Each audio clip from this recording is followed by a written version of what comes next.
Hello, moi c'est Lola et aujourd'hui je vais vous parler d'SOS Méditerranée, cette association citoyenne qui agit actuellement en Méditerranée centrale pour aller sauver les personnes en détresse en Méditerranée. Alors SOS Méditerranée, c'est une association que je suis personnellement depuis quelques années maintenant, mais dont je vous ai jamais vraiment parlé ici, alors je me suis dit qu'il était enfin temps de le faire. Et donc pour le faire, parce qu'on ne fait pas les choses à moitié chez Lola Typique, je suis allée jusqu'à Marseille pour aller au grand concert d'SOS Méditerranée. C'est un événement qui est organisé par Zamdam, ses amis chanteurs et rappeurs en l'occurrence marseillais, au profit d'SOS Méditerranée. Donc un événement comme ça, c'est immense et ça a permis de débloquer 100 000 euros pour SOS Méditerranée. Des financements qui vont par exemple financer une journée en mer de l'Ocean Viking, le bateau de SOS Méditerranée. Pour vous donner une idée à peu près, une journée en mer pour SOS Méditerranée, c'est 24 000 euros. Donc en gros, une heure en mer, c'est 1000 euros. C'est quelque chose qui est considérable. Donc du coup, il y a énormément d'équipes à terre qui se mobilisent quotidiennement pour la levée de fonds, la sensibilisation, etc. Mais c'est quelque chose qui est très vaste et très complexe. Alors pour expliquer tout ça, je me suis dit qu'il n'y avait personne d'autre de mieux placé que François Thomas, qui est président de SOS Méditerranée. Il était présent aussi au grand concert à Marseille. Alors du coup, je l'ai interviewé. Et je vous préviens, on était dans un concert. Alors forcément, le bruit de fond, il est assez mouvementé. SOS Méditerranée, c'est une association dont la première mission, c'est le sauvetage en mer. Sauvetage en mer, sauver des vies, ça ne se discute pas. En Méditerranée centrale, c'est là que nous opérons. Et notre ADN, c'est le droit maritime international, strictement respecter ce droit. Deuxième mission, la protection des personnes à bord. Je pourrais revenir dessus. Et puis la troisième mission, c'est le témoignage. Alors, moi je suis marin. Le sauvetage en mer, sauver des vies, sauver des personnes qui sont prêtes à se noyer ou qui se noient, ça ne se discute pas. Et c'est très encadré dans le cadre de la réglementation internationale, mais c'est d'abord un devoir moral, évidemment. On ne laisse pas les personnes se noyer, tout simplement. Elles traversent la Méditerranée pour plein de raisons. C'est pas là la question. La question, c'est qu'on ne laisse pas les personnes se noyer en mer. C'est de l'assistance à personnes en danger, tout simplement. Et ce qui est très bien dans le domaine maritime, c'est mon métier, c'est que c'est très cadré. C'est très très cadré. Il y a plusieurs conventions internationales qui cadrent ce devoir de sauver des vies, de répondre à un appel de détresse. Par rapport aux capitaines, donc c'est l'obligation dès qu'ils entendent un appel de détresse, et puis par rapport aux États côtiers qui doivent permettre de débarquer les personnes rescapées. Quand on regarde les chiffres, plus de 30 000 personnes qui ont perdu la vie en Méditerranée depuis 2014. Autre chiffre, 40 915 personnes secourues par SOS Méditerranée depuis 2016. Ce sont des chiffres, mais derrière ces chiffres, ce sont des visages, ce sont des histoires de vie, ce sont des enfants, des femmes, des hommes. C'est notre humanité. Donc c'est ça SOS Méditerranée. C'est ça surtout qu'il faut voir d'abord. On parle de migration, on parle de politique migratoire, on parle de sans-papiers, on parle de migrants, d'immigrés, d'étrangers. Non. Il y a des êtres humains qui en Méditerranée se noient, tout simplement. Et là, si les États ne sont pas là, il y a des citoyens qui ont permis à une association comme SOS Méditerranée d'avoir un bateau et d'être là avec des professionnels, des tas de bénévoles derrière qui ont cette mission de témoignage aussi, et de pouvoir donc opérer ce bateau et sauver des vies. Voilà, c'est une chaîne de solidarité, c'est ça le fond de SOS Méditerranée. Donc c'est pas uniquement les équipes à bord qui font un travail remarquable, de professionnels, c'est très très difficile. Techniquement, physiquement, émotionnellement. Mais il y a aussi toute la chaîne qui est derrière qui permet à ces marins sauveteurs de tendre la main.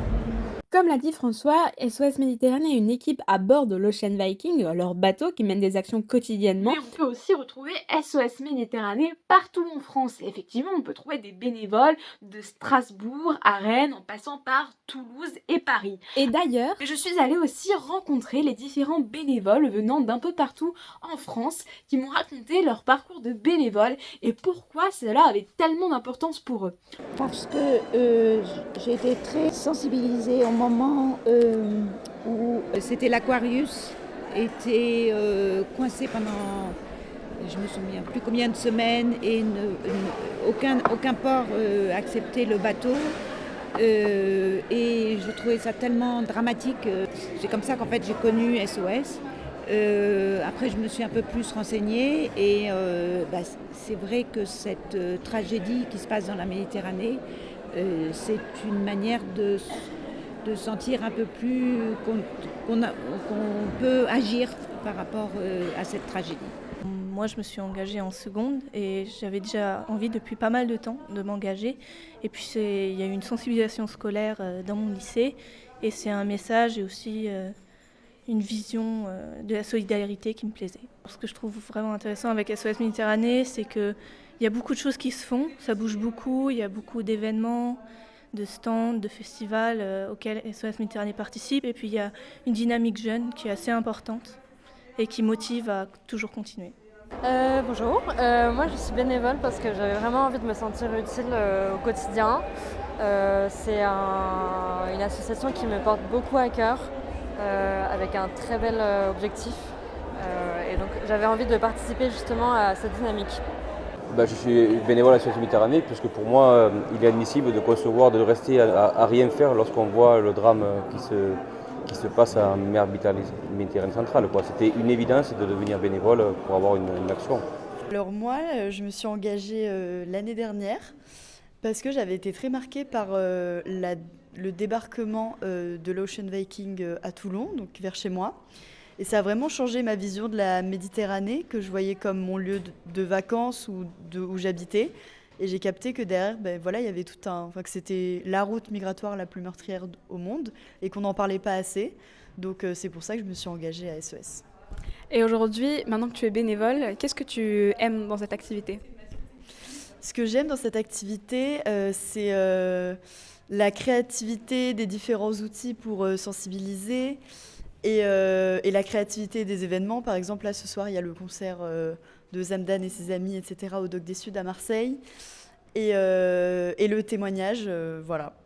J'aime beaucoup présenter nos actions aux personnes qui ne connaissaient pas l'association, surtout dans le milieu scolaire, notamment au collège ou au lycée, parce que je vois que ça intéresse tout le temps les enfants, adolescents et jeunes adultes.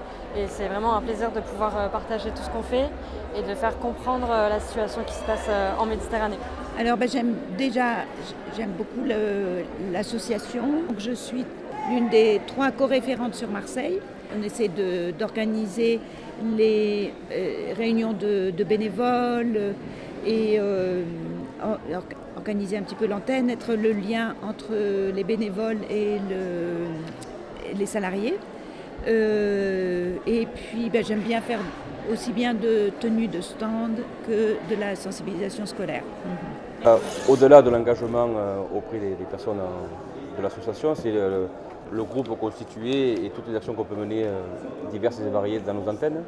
Donc la sensibilisation scolaire, les participations sur des événements et surtout l'organisation de l'association. On voit que c'est sérieux, c'est organisé et ça met en confiance. Enfin, vous l'avez compris, SOS Méditerranée est donc une association issue d'un mouvement citoyen qui va apporter de vraies actions en Méditerranée centrale, des actions de sauvetage, conformément au droit maritime international. Depuis 2016 et avec son bateau l'Ocean Viking, SOS Méditerranée va donc sauver des vies humaines en mer. Il est important de savoir que des associations comme SOS Méditerranée existent et qu'on peut aussi les soutenir si on le veut. Par exemple, vous pouvez devenir bénévole dans l'une des 21 antennes d'SOS Méditerranée France si vous avez un peu de temps à donner. En parlant de dons, sachez que vous pouvez faire une donation pour SOS Méditerranée. Comme vous l'avez compris, cette association ne se nourrit que de ça, de dons privés. Alors si vous en avez les moyens et l'envie, vous pouvez donner. Vous pouvez aussi continuer à vous informer sur ce qui se joue actuellement en Méditerranée centrale, sur les différentes actions d'SOS Méditerranée. Toutes ces informations, vous les retrouverez sur les réseaux sociaux d'SOS Méditerranée France. En tout cas, moi je vous dis à très vite sur le Let's Epic pour découvrir de nouvelles associations extraordinaires et de beaux projets.